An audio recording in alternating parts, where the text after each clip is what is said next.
Listening test.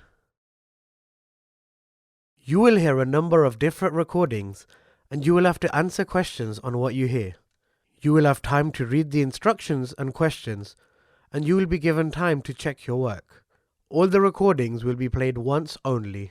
The test is in 4 parts. Now turn to part 1. A woman has just arrived at a shopping mall with her children. You will hear her talking to a man at the information desk. First, you have some time to look at questions 1 to 6 and the floor plan of the shopping mall.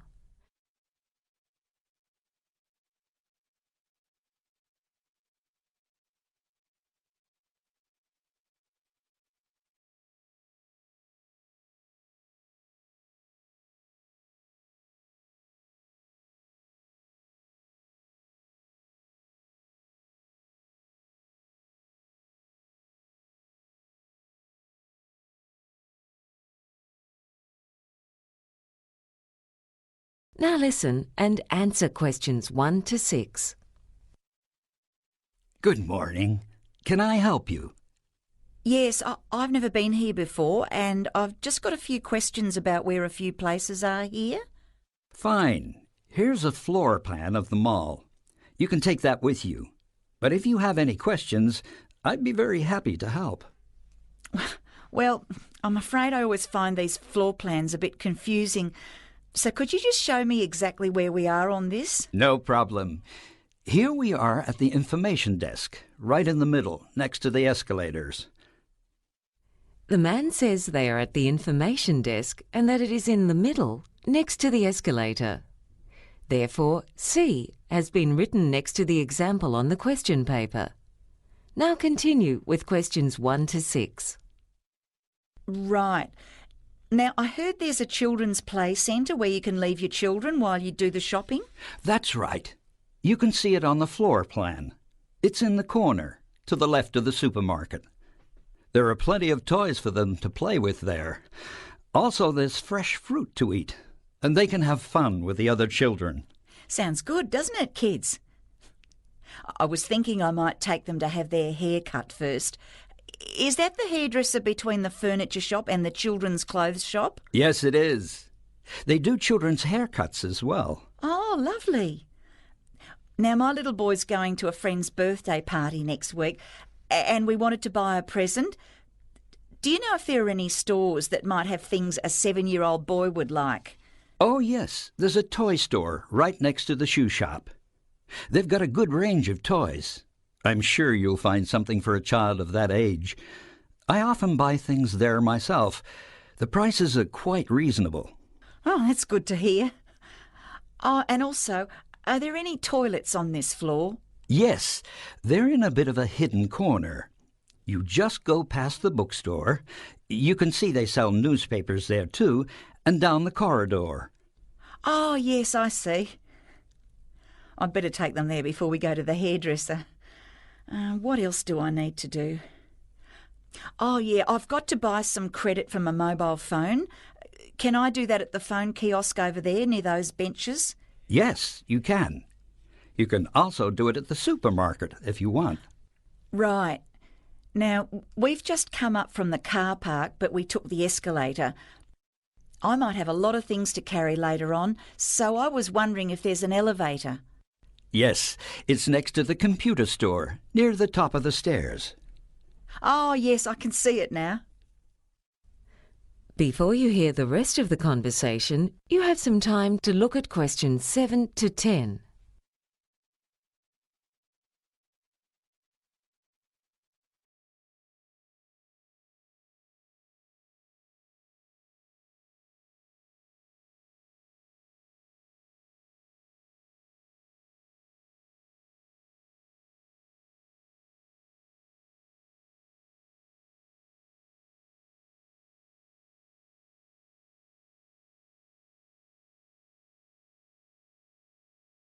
Now listen and answer questions 7 to 10. Oh, when I parked the car, I couldn't see how much you have to pay for parking. It's free for the first 2 hours, but after that it's $3 an hour. Oh, well, I think with all the things we have to do, we might be here for more than 2 hours. So if you park there for 3 hours altogether, you have to pay $3, and if it's 4 hours, you pay $6, and so on. Yes, that's right. Uh-huh. How about the children's play centre? Is there any charge for leaving your children there? Oh no, that's a free service of the shopping mall. However, there's a policy that the children have to be at least 18 months old. Oh, my youngest is just 10 months old, but I'd rather keep her with me anyway. Also, we might need to get something to eat later. Is there any place to buy lunch? Oh yes, you can get all kinds of things at the food court, from snacks to fast food to healthy meals. There's a really good range. It's 2 floors up on level 5. It's best to take the elevator. Do you know if they have pizza? 'Cause both my kids really love pizza. Yes, they do. Oh, did you know you can watch a movie here, too? Yes, I've heard there's a cinema on the top floor. There might be something on that my kids would be interested in. Yeah, there are a couple of children's films on at the moment. Well, thank you very much. You've been a great help. My pleasure. That is the end of section 1.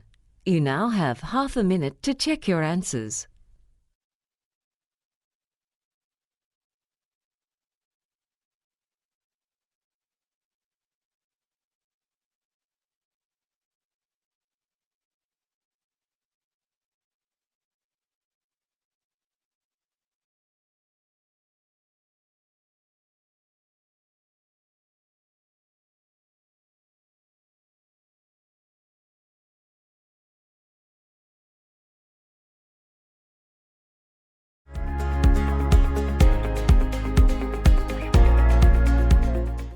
Part 2. You will hear a talk by a representative of an agency that finds people to look after homes when their owners are away. He is talking to a group of homeowners. First, you have some time to look at questions 11 to 20.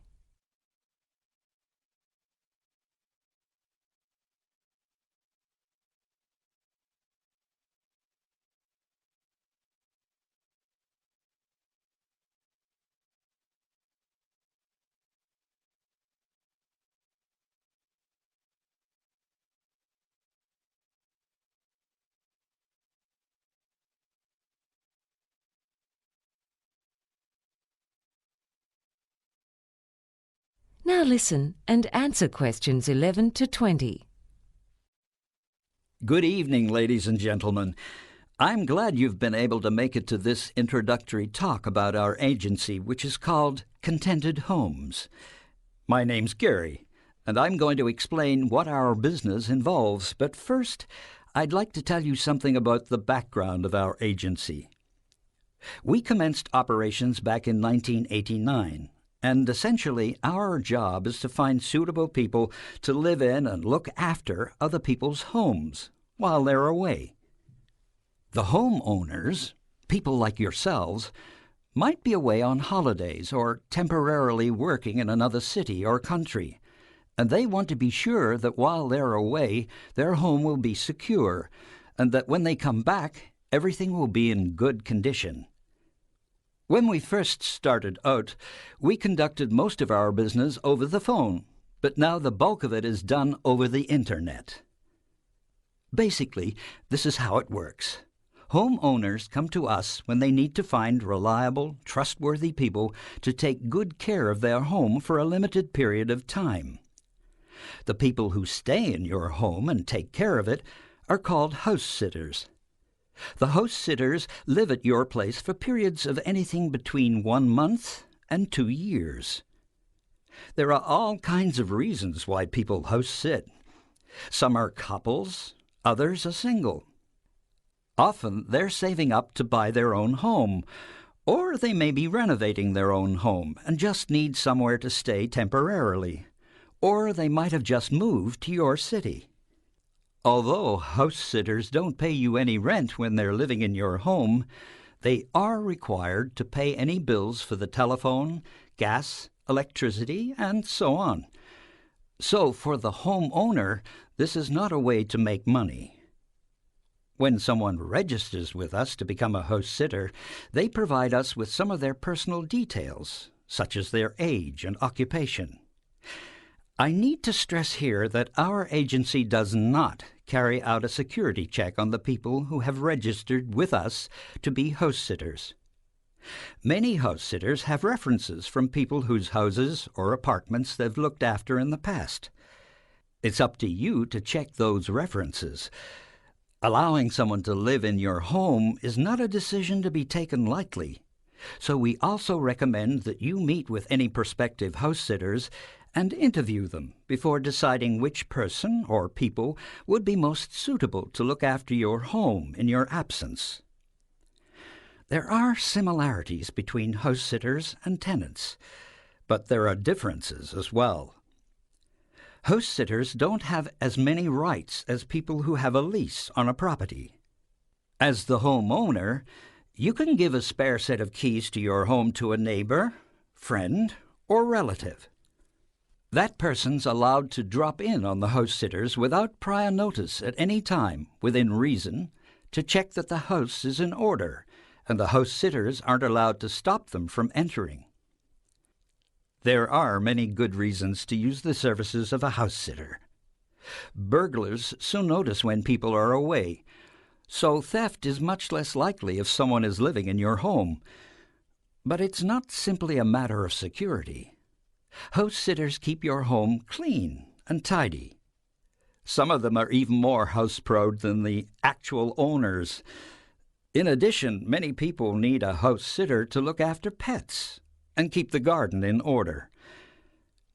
Now, I'd like to tell you about the fees we charge. First, you, the homeowners, don't have to pay us anything. When people who want to be house sitters come to us, they have to pay $375 to go into our directory. That's where we get the money to run our service. As I said, we don't check to see that the information supplied by them is correct. It would simply cost us far too much time and money to do that. When you've decided that you want to go ahead and have a house sitter look after your home, we definitely think it's a good idea for you to take out insurance for your home. You'll find that many insurance companies prefer the higher degree of security if someone's living in your home than if it's left empty. Anyway, I hope I've given you a clear idea of our service. And now, I'd be happy to take any questions. That is the end of section 2. You now have half a minute to check your answers.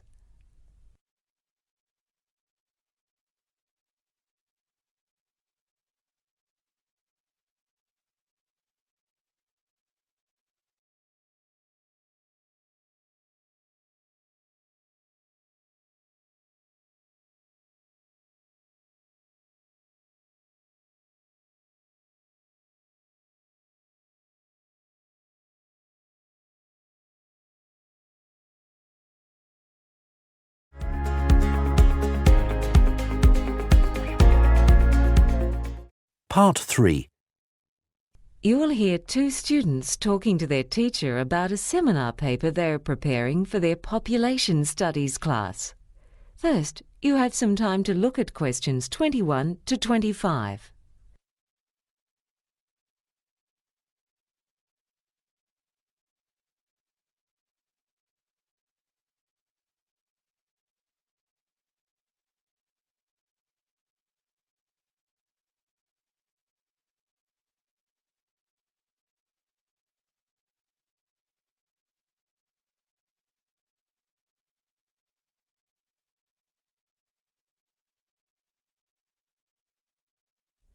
Now listen and answer questions 21 to 25. So, how's your seminar paper going? Oh, it's almost ready. My head's just full of statistics at the moment. Is there anything you found particularly interesting? Yeah. For instance, about where people choose to live when they migrate to Australia. The focus of our talk is on migration to Sydney, but we found we needed to look briefly at migration to other parts of Australia as well. Most migrants go to the big cities, but it isn't the same for all nationalities.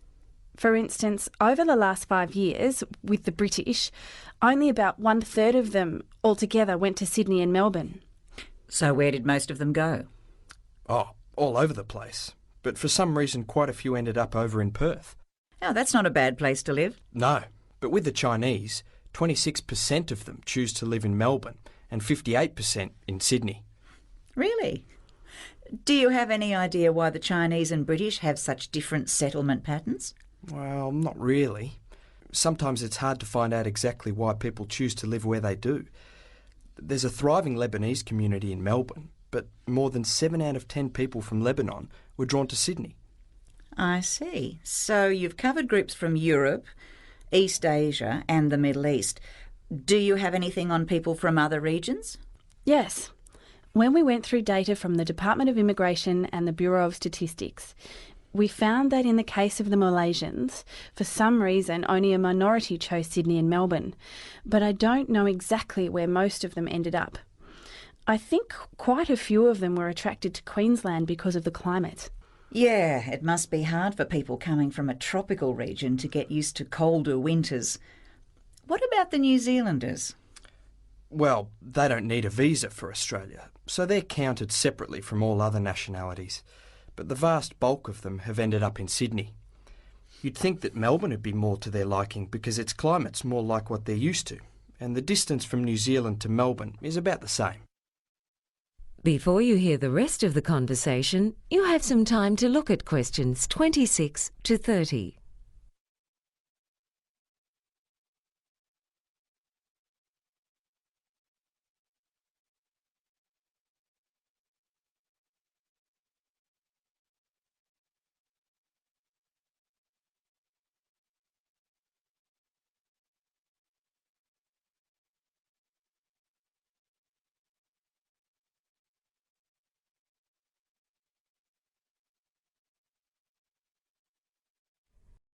Now listen and answer questions 26 to 30. You also looked into why people choose the places they do, didn't you? Yes.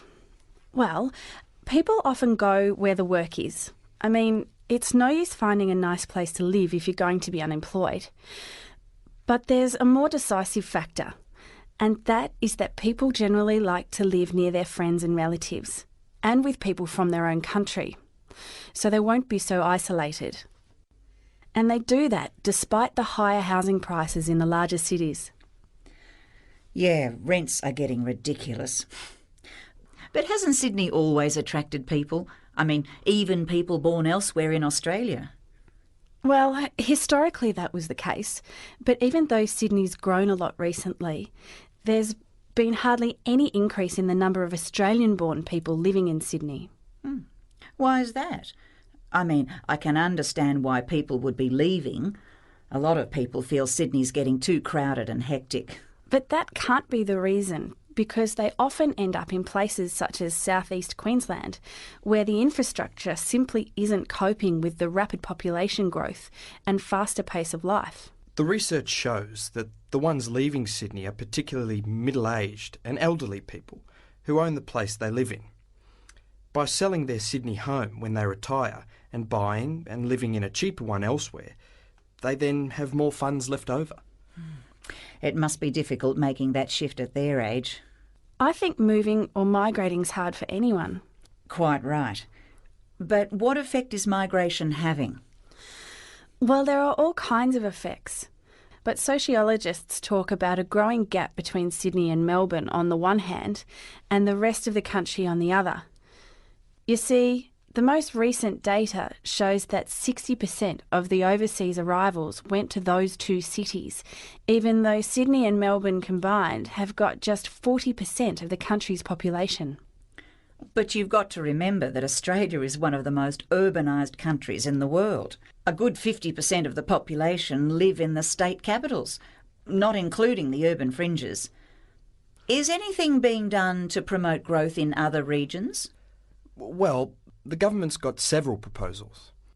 We need more people in rural areas, but no one's suggesting that we encourage farmers to migrate to Australia because agriculture is very capital intensive in this country. But the government's thinking about having lower tax rates on private firms that employ newly arrived migrants in towns outside Sydney and Melbourne. Of course, these days the government doesn't want to actually provide jobs for them, but they are willing to favour employers who employ them. Do you think that'd work? I don't know. There's nothing to stop them moving to one of the two big cities if they feel like it. Exactly. In fact, the statistics don't give the full picture. When they migrate, people very often initially live outside of Sydney.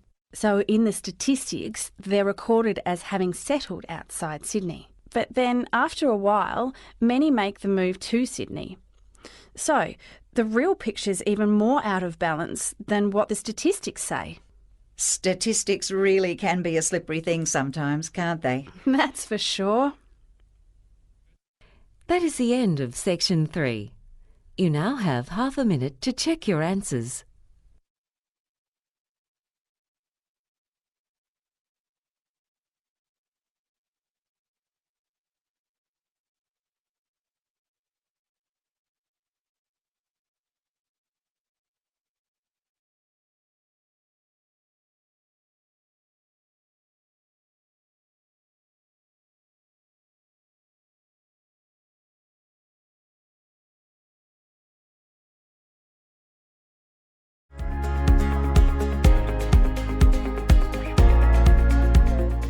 Part 4. Emma Bell is an agricultural scientist. In the following lecture, she describes some of the advantages of the hemp plant. First, you have some time to look at questions 31 to 40.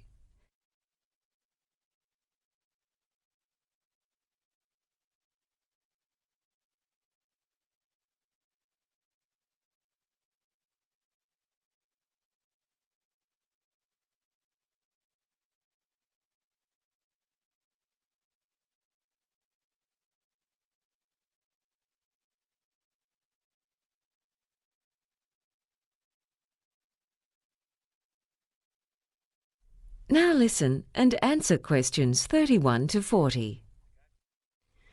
When we think of progress, we tend to look to the future. However, the past can also provide inspiration. Today, I'd like to outline some of the many ways in which the hemp plant, a plant that was used very widely until the early 20th century, can benefit both humans and the environment. You may remember that when the use of computers became more widespread, there was much talk of the paperless office. Yet now far more paper is being used than ever before. Most of that paper is made from wood, but it can also be made from hemp. Hemp is a fast-growing annual plant that can be harvested within 4 months of germination, whereas a tree takes 20 years. This means that a hectare of hemp can produce 80 times as much paper as a hectare of trees. In fact, hemp was the main source for paper production until the 20th century, and the paper it makes is of superior quality to that made from wood. Many of the rivers in the vicinity of today's paper mills suffer the effects of pollution from bleach and other chemicals used in the manufacture of paper from wood. In contrast, paper made from hemp does not require bleach. So much clothing these days is made from cotton, yet fabric has been made from hemp for over 7,000 years. The trouble with cotton crops is that they take a heavy toll on the environment and are often dependent on irrigation. Hemp can grow using far less water and does not need as much fertilizer or pesticides.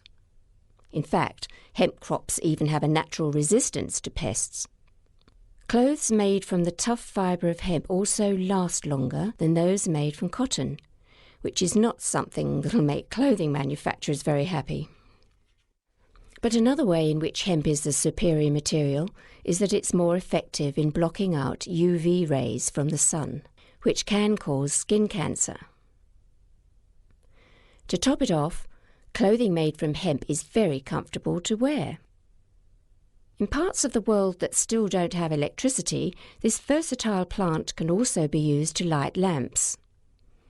Back in the days of sailing ships, when hemp was used to make ropes and sails, lamps were often fueled by whale oil, which gave off a much stronger smelling black smoke.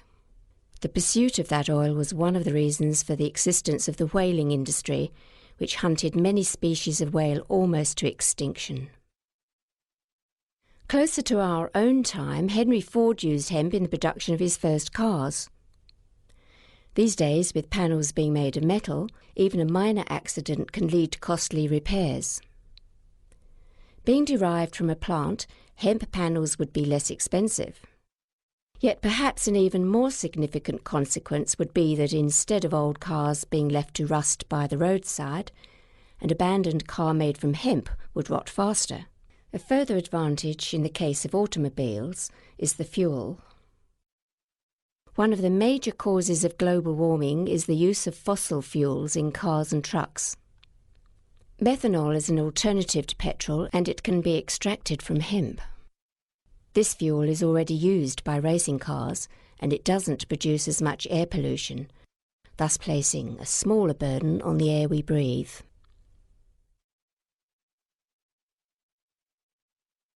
Hemp is also a source for a variety of foods. The oil that's obtained from the plant can be used to make cooking oil, butter, cheese, and even ice cream. Flour derived from hemp has a greater protein content than normal wheat flour, and its seeds contain all the amino acids, providing a form of protein that's more easily digested than that in soybeans. Carpets made from hemp are more durable than other carpets and are resistant to mildew, which grows in humid or damp conditions. It can also be used in the home to produce furnishings such as fiberboard, furniture, and even plastics. Paints and varnish made from petrochemicals contain poisons, whereas this is not the case with those produced from hemp. Hemp plants are best grown close together, and because they produce an abundance of leaves, the ground underneath the plants is shaded, which hinders the growth of weeds. So farmers don't have to spend money on potentially dangerous herbicides. It thrives in areas with low rainfall and may be useful in combating salinity because it doesn't need irrigation, and its long taproot can reach underground nutrients and water. As a fast-growing plant, it's an easily renewable, biodegradable and ecologically sustainable source of a vast range of products that are currently made from polluting resources, such as coal, metals, gas and oil. This is quite plainly a case where we can make progress by learning from the past. That is the end of Part 4. You now have 1 minute to check your answers to Part 4.